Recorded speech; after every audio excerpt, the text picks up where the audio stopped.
Sige, pudpurin mo pa. Kulang pa sa pula yung nguso mo eh. Grabe ka. Kakahaplas ko nga lang ng lipstick sa labi ko eh. Kakahaplas? Ano yan? Ano na naman daw yan? Sige!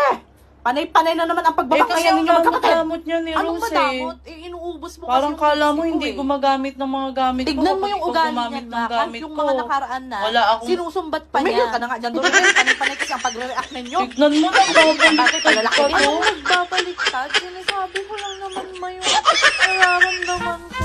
Doreen, napakasila naman ninyo. Sensitive. Huwag na ninyong patulan ng... Naku, papalaki pa talaga kayo ng maliliit na bagay lang. Pag-awayan pa. Yan. Kahit ano na lang Ganyan talaga yung mga ano simpleng niyo. bagay. Pagtalunan May pa. kinakampihan kayo. Makapul din si Dorinel. Ganyan talaga kapag paborito Ay, wag eh. ninyo akong baliktarin ngayon, Dorinel. Anong paboritong pinagsasabi ninyo?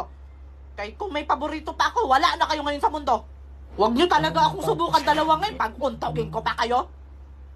Sige na, kasalanan ko Atakihin talaga na. tayo sa inyo. Alas, sisi, ma.